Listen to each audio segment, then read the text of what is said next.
I'm Elaine Culotti, and I am reporting for the Daily Signal, and I'd like to introduce you to some pretty sharp cookies. Go ahead. I'm Darrlene Alquiza with Informed Policy Advocates. And I'm Jessica Cabrera with Informed Policy Advocates. These two beautiful women are advocating through Sacramento with policy. And the biggest part of our discussion today is what happens when you complain about something? How does that turn into an actual change in the law, change in legislation? How does that plant a seed and become something that you can actually change instead of just complain about? Complaining is not the way to get elected. We have a lot of people complaining at a microphone, just like this one. And what I'm finding is there's very few solutions. And when pressed in many debates, there's also very few solutions. Why is that? Well, these two young ladies, if you ask them, are going to tell you a story that's very interesting, and that is how difficult it is to actually move the needle. What's really important to realize when you run for office is that you can complain all you want. You have to have a path for change. You have to be a meaningful advocate of policy change.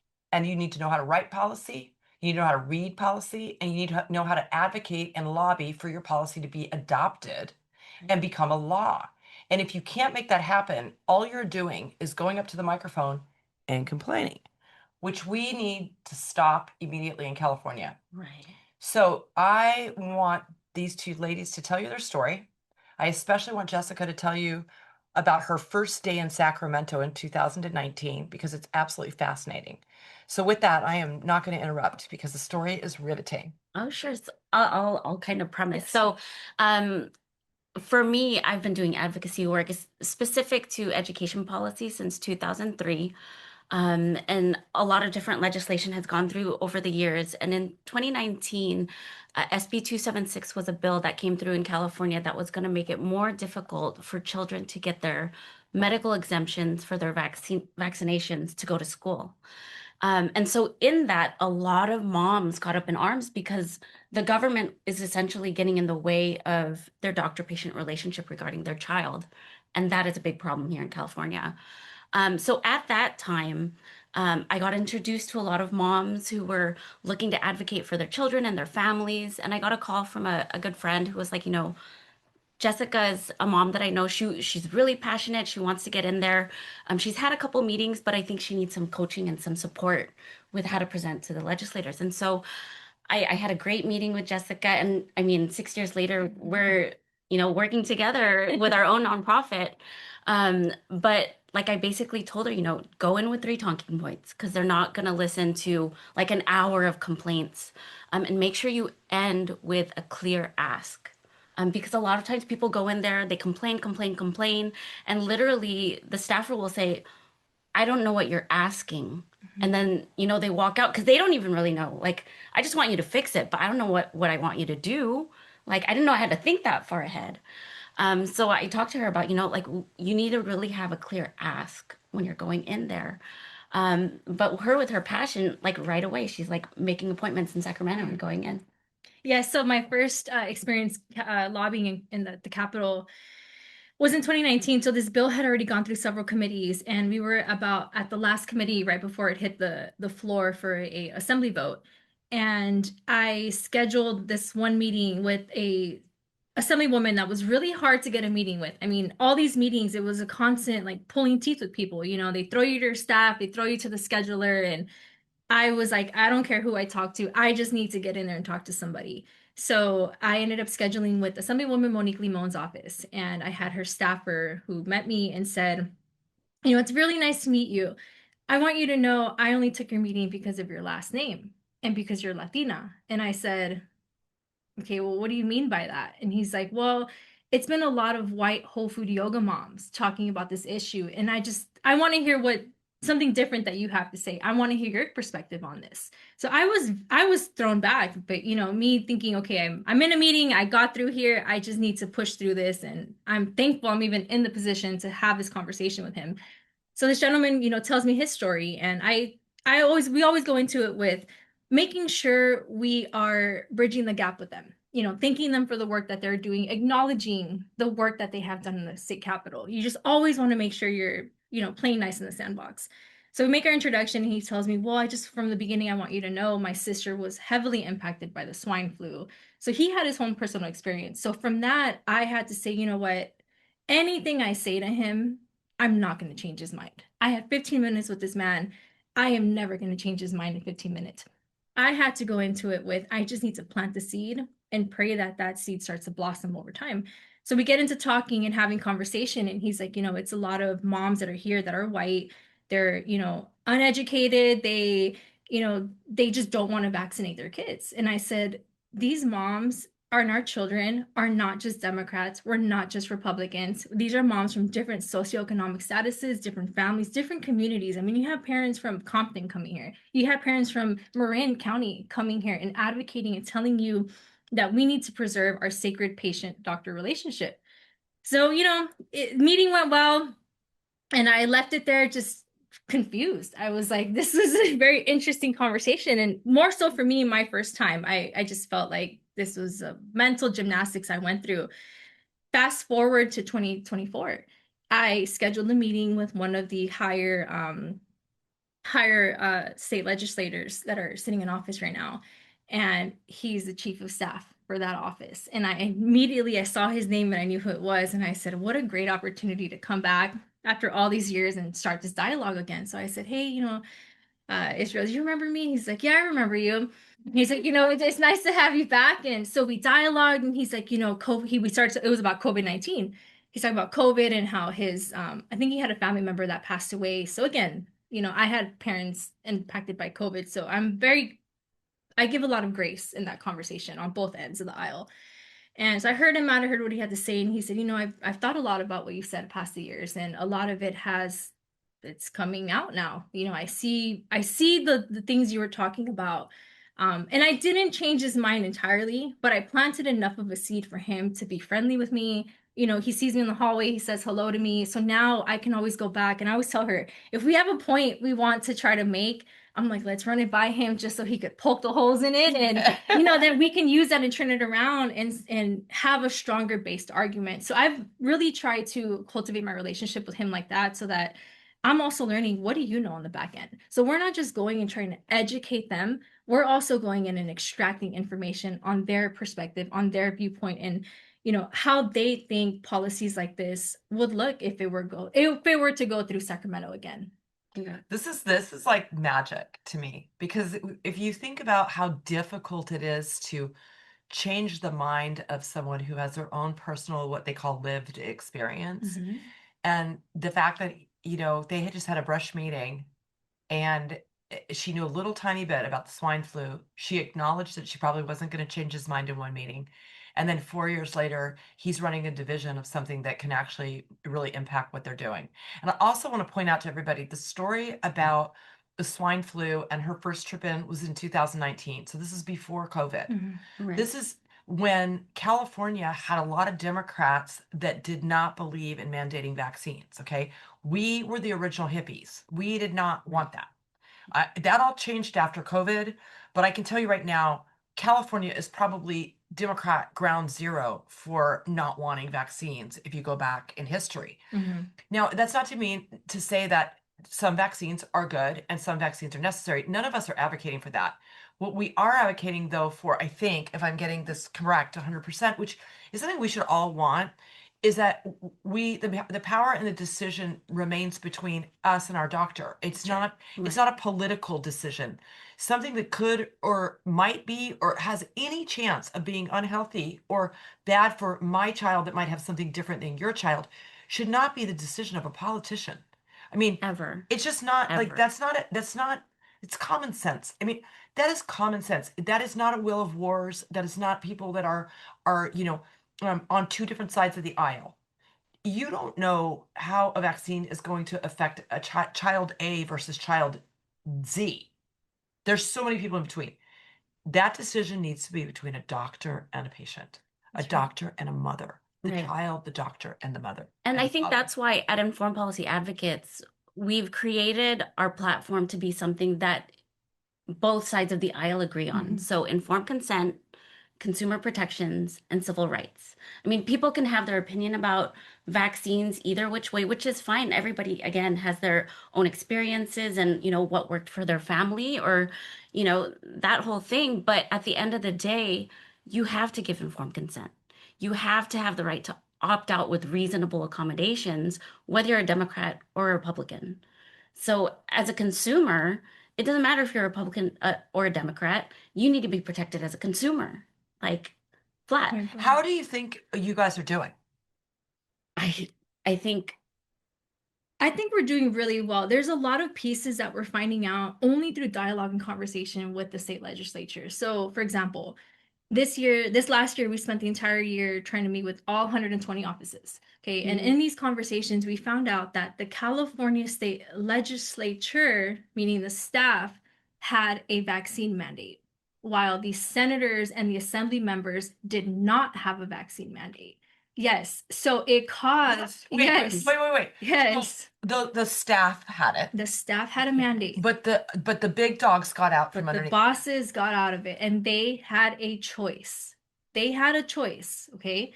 But their staff did not have a choice. So can you imagine the inner turmoil that this caused within their offices? So what we're doing is we're coming into these offices and in these meetings. I want to know your experience. How was it for you? And they're like, well, I was thinking about getting the vaccine, but then the mandate came and I said, well, were you forced? Yeah, I actually was forced. Do you feel like you had informed consent? No, I actually didn't have informed consent. Do you feel like you were protected as a consumer? No, and I never thought about it in this way. Right. So we are walking them through their own experience with our lens and our points that we're bringing This is forward. incredible. So it changes. Are you guys writing a documentary as well as legislation? I mean, I wish we could. Write a There's book, so much girl. to it in the back end. And this is a dirty work, Elaine. This is a dirty work that people don't see, where we have to do this back end research on like, how are we going into this? I'm researching the staffer. Do they have kids? What are they about? Because the staff is gatekeeping the policy from the lawmaker. The lawmakers are so busy. They have so much going on. They have Can we bring 1,000 the things. staff when this is all Well, over with? I think I mean, part of the it, thing yes. that people don't realize too is legislators have term limits, but staff don't. Mhm. And so a lot of the staff that are there, they've seen multiple legislators go through the system and they know what works and what doesn't work more than the legislators themselves. Like they are hand holding the legislators through the legislative process. And not a lot of people know that. And so for us too, like even just knowing that, like the relationship that we're building, we're not only meeting with the legislators themselves, we are building bonds with the staff so that when bills pass through, it's easier for us to call and say, this bill was introduced or this bill was amended. Can you make sure to share this information with your boss? And they're more open to that because they know that we're not bomb throwers, that we're not just attacking them or complaining. And I think that's one of the things that, when people realize that, getting laws passed, a lot of it has to do with the relationships that you build with the people that go through that process. You're more likely to get something passed if you can, have those bonds along the way and say, like, thank you for helping me. What do I need to do to get it to that next office, to that next step in the legislative process? You're more likely to get there. Have you guys does the legislative body have a union? They are trying to create one for the union? staff. That's right. Actually, Yeah, last year that was a bill. I think they ran a bill on that. They right? ran a bill on it. Yeah, introduced- about 2 years ago. Have you had any luck with meeting with like heads of unions for representation for unions to have? I see you smiling, Darlene's like, I feel like I mean, yeah, I always get war. What is it good for? What you have all these unions, like they're so like hoity-toity about how they're gonna like solve all your problems. I'm So like, a little bit of inside baseball on this. Okay, so going back to with Jessica and Darlene. Going back to our conversation about lobbyists have such a bad rap. Okay. We knew, I mean, myself more so than Darlene, I knew nothing about lobbying, like nothing. I didn't know what a lobbyist was or any of that prior to this. I got in here and I literally drowned myself in information as much as I can learn about lobbying. Once we're able to retain our lobbyists and really learn the ropes through a professional, he confirmed a lot of our approach was the right approach that we were taking. So fast forward to now, there's a lot of these little ways that we have to be able to get in, right? Whether that's through the committees, so making sure that we're talking to the consultants. And when you're talking to the consultants are the ones drafting how they recommend the chair or that committee or the caucus to vote on that specific bill. So if we have a conversation with them and we're able to tell them our talking points, they're going to add that into their draft, right? So we've been able to do that and sway a little bit of how that's written. One thing that we finally figured out that has been so beneficial. Back in 2022, Assemblywoman Buffy Wicks introduced AB 1993, and it was a bill that would have mandated vaccines for all employees across California. Everybody would have been mandated to take a vaccine. Even if you worked from home Yes, like and you never saw anybody, you'd still have to get vaccinated. across the board. Earn There was money. no exceptions, no nothing. And this was a package of the vaccine caucus bills that they had put out at that time. So her bill made it to one committee, which is the labor committee, and then she pulled it. Not before it, because I knew the trick on this. I was able to pull the bill analysis. So a bill analysis states the problem with the bill, the opposition, the support, the list of names of groups that are supporting that as well. Okay, so I pulled it out and she pulled the bill very abruptly. We couldn't figure out why. I look at the list of opposition. It's California Professional Firefighters Union, it's the Grape Growers Association, it's the agriculture communities, it's the wine growers It's association. all the people that get her into office. But it's all union. Yeah, it's all unions. It's all people that donate to her campaign. And that sparked for us, wow, we are the ones rattling the grassroots here, but we need to start bridging that gap with the grass tops, because the grass tops are the ones that are carrying the water legislatively, and they have that power to sway legislation more than we do at this moment. So we started collaborating with them and asking them, hey, what are your thoughts on this policy? How do we fix this here and there? So right now we're actively trying to work as we bring forward legislation moving forward to bring those unions back to the table, to show support and show why those policies we had at that moment will not work for California. All COVID was a test run on infrastructure. How fast can we install this infrastructure of surveillance on making sure we're mandating medicine in order for us to have it in the future? But people like us stood up and said, no, we're not doing that. And one good thing of the pandemic was the silver lining that came out of it was that people started understanding government. They started understanding we have state government, we have federal government, we have local government. Who do I go to for my problem? So we started educating people. Well, you have a local issue, you need to go to your board of supervisors. You know, you have this is here, you have your state assembly members here, you have your senators there. But it's only through that knowledge that people can really see effective change. Otherwise, you know, you're complaining to your phone.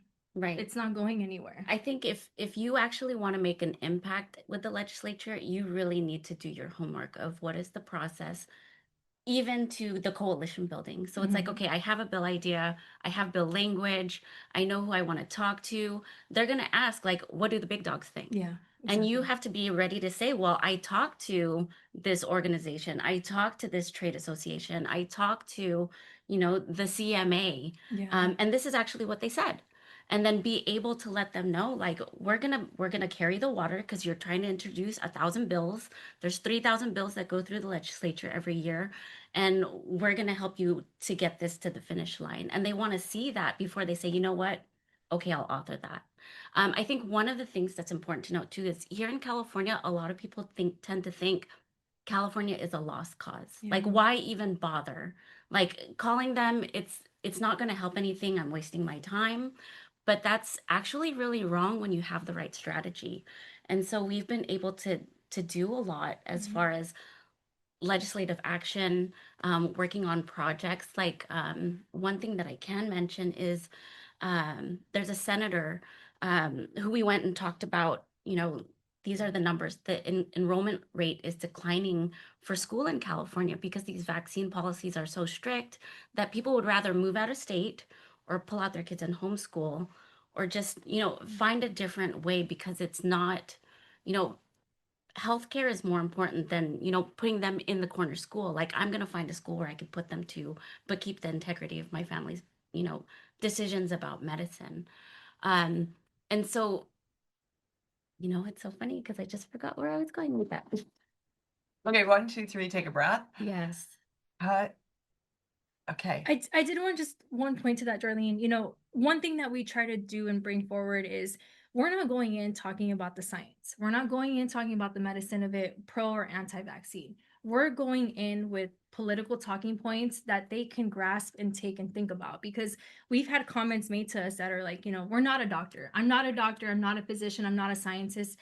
I don't want to touch this issue because I don't understand it. You're not a doctor, so what you're saying is not credible, right? So we say, you know, and this is actually a recent meeting we had with an assembly member, and he said that to us, and he's like, you know, I'm not a doctor, and you know, you're not scientist. And I said, you're absolutely right, and that's why the state of California should not be legislating medicine.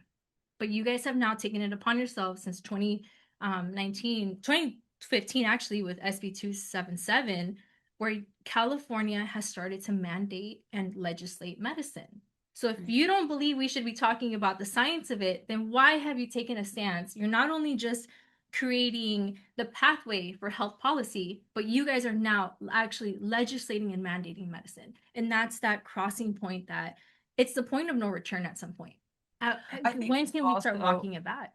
I think it's also fair that you have to somewhere in this discussion put money into the discussion. Oh, 100%. So, because if you don't put money into the discussion, then you can't always follow the money. Mhm. When you untangle the spaghetti, you will find who the honeypot was. And in California, I think we have a lot of funding from large pharma. Yeah.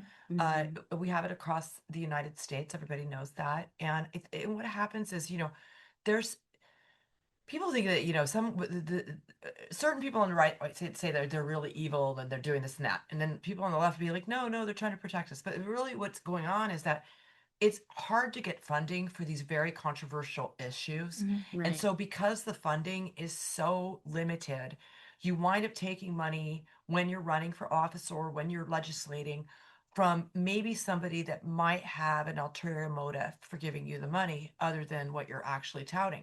And it's hard to tell people that. What was that Mark Twain saying? It's a lot easier to actually scam somebody than for somebody to like admit or be heard that they have been scammed. So that wasn't quite Mark Twain's words, by the way, but you get the idea. And I want to, say money is important where you take your money. And you guys seem to be like, your money seems to be quite clean, because I know a little bit about where that's coming from. Mm-hmm. And I think that, that's the most interesting part when I think of a lobbyist lobbying me to do something, or somebody asking me to speak on behalf of them. I'm like, why? Who's asking you? Who's really asking you? Mm. And I know that you guys all experienced what we all experienced here in California, where Gavin Newsom went to Davos, right? And we spoke about this briefly, and I don't want to offend anybody that's friends with Gavin Newsom, but I want to just say, or I should call him Governor Newsom, governor, because he's the governor of the state. But what's important to understand is that Gavin Newsom went to Davos without state money. The state did not pay for him to go. Right. I don't know that we would have at this point authorized for him to go to Davos, which is important. And then when he got to Davos, he sort of misrepresented the state of California by calling the state of California his, as if everybody in California shares his point of view. And so at our very top and highest leader in California, and the person that we depend on to represent California and how we see things, we had this misinformation happening that was beyond. And I actually got on Daily Signal and did a podcast about it, because I was so upset and offended. And I was offended by the pure strategy that outside forces sent him to Davos and paid for that. And those outside forces that sent him there and paid for that do not represent my interests. Right. And I did not vote for outside forces to take you to get to a microphone in Davos and talk about things that do not represent our interests in California across the board. And so where the money comes from is really important. And I really want to say that what you guys are doing is really important. Otherwise, you wind up looking like Gavin Newsom at a microphone being supported by an outside interest that really has no interest in what you're pitching, but rather is pitching their own thing through your voice and through your network and through your idea. And I just want to be clear, where the money comes from really matters. These two young ladies they're not lobbyists. We're not. They're moms. They're advocates. They're Californians. They believe in the health and the well-being. They want to fight for your rights so that you have freedoms, which you deserve. California is, I'm the original hippie here. Look at me. And I don't know when we went off the rails, but we did. And it's not us against them. We're not in a fight. We just want everybody in California to have the choices that they want to make. And if you want to vaccinate your kids and send them to school, you have that option. No one's taking that away from you. But don't be upset with moms that, have gone this far and said, like, I'm really getting an education and I am, going up and down the halls in Sacramento and door knocking. And I am bringing ideas into Sacramento that all of you people that are complaining are not doing. And this is what the face of a mom looks like who cares about her kids. And I'm so proud of you. Oh, thank you. I'm so proud of you. And one thing too, I want to remind everybody, we are not just moms anymore. We are super women that are actually, we're capable of so much. And I hate when people are just like, oh, we're just moms. It's like, no, we are doing so much. And even with us, we catch ourselves all the time. We're like, we're so much more than that. And I want to remind all the moms out there that have these problems, that feel overwhelmed. You can do this too. And that's what we're here for, to teach you, to walk you through it. I will literally hold your hand. We will literally role play with you through the situation, fly with you to Sacramento, fly with you to have your meeting with your legislator, because we're that passionate in making sure that you feel confident and you feel empowered, because that's the only way that you're able to have that confidence to get up there and speak your voice. Right. For our viewers, where and how do they contact you immediately? Sure. Informed Policy Advocates, www.informed with the ed policyadvocates.org. That's our website. Please look us up, sign up for our newsletter, donate if you can, because we are a lobby team of 5. 3 moms. Chris is one of the co-founders with us. And we have 2 registered lobbyists, and basically any money that we get, priority is to the registered lobbyist, because they know the lay of the land. They could get us the meetings that we need. Last year, there were times when we were paying out of our own pocket to go up to Sacramento, just because it was like, no, this meeting is too important to miss. Like, You hear that? They were paying out of their own pocket to go to Sacramento to lobby on behalf of kids. It's been volunteer work up until just recently, the last few months. So if, again, we're not doing this for the money. They're not on, by the way, they're not on home. here to raise money. I'm just saying, Right. this is how it gets done. It's a Mhm. grassroots effort. And so if you want to hit up, Darlene and Jessica, that's how you're going to do it, right? They're going to go on there. And I'm sure it says the contact us part. Yes, and we're on Instagram too, on Informed Policy Advocates, and on X on IP Advocates. right. If you go to our website, we have a call to action. It is to talk to your legislator. If you have the courage to do that, please do. If you don't, tell us, and we will consult with you. We will coach you, support you the whole way through. And if you are somebody that's like, I'm not going to touch that, and you can donate, please help us to get there, because if we could get flights to go to Sacramento, we're going to take those meetings. Also, you guys, you could write in their comments or on their website for them to kind of maybe think about opening up a lobby school or a way that people can contact them that would want to lobby. And maybe one of you very wealthy donors of mine could actually give them some money to create an advocacy school where these 2 girls can show everybody how to do it, because we could take Sacramento by storm. Oh, yeah. And that's actually what we do. So if you are an organization and you're looking for some of your issues to get up to Sacramento and be advocated for, we would be happy to sit with you, train you through that, and just help you formulate what your ask is. Elaine, I just want to say one more thing to your point about the money. So we did extensive research on pharma donating to politicians. So when there was a bill coming through that would have mandated the HPV vaccine, I pulled all the records. Who was donating? Was Merck donating to them? Because Merck is one of the only manufacturers of the HPV vaccine. So they wanted to mandate the HPV vaccine for all of California's children. I went back to the records and found out that Merck maxed out all their contributions to all 120 legislators. So every single one, Republicans included, are maxed out on pharmaceutical benefits. Okay. Did you guys hear that? Pharmaceutical contributions. So what I did, we took that knowledge and we formulated. Go ahead. Did you just hear what she just said? She said that Merck. What's it called? But what's the name of the whole thing? It's Merck. Merck. MERK, the pharmaceutical industry. Yeah. Merck, the pharmaceutical industry. They couldn't give any more money because they were maxed because of all of the rules about giving money. So they basically blew their wad trying to get this thing done. They did. So we took that information and we said, well, there's only one manufacturer here.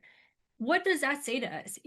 it's a pay to play game now. You're paying these legislators to have your product that's mandated. That's a guaranteed continued revenue for Merck. So we highlighted that and said, look, there's dark money in politics involved here. We highlighted this big issue with not only the problem with the HPV mandate, but then also the financial background of it. And that really took home to a lot of legislators that thought about, like, wow, you're telling me there's only one manufacturer, and they're the ones pushing this?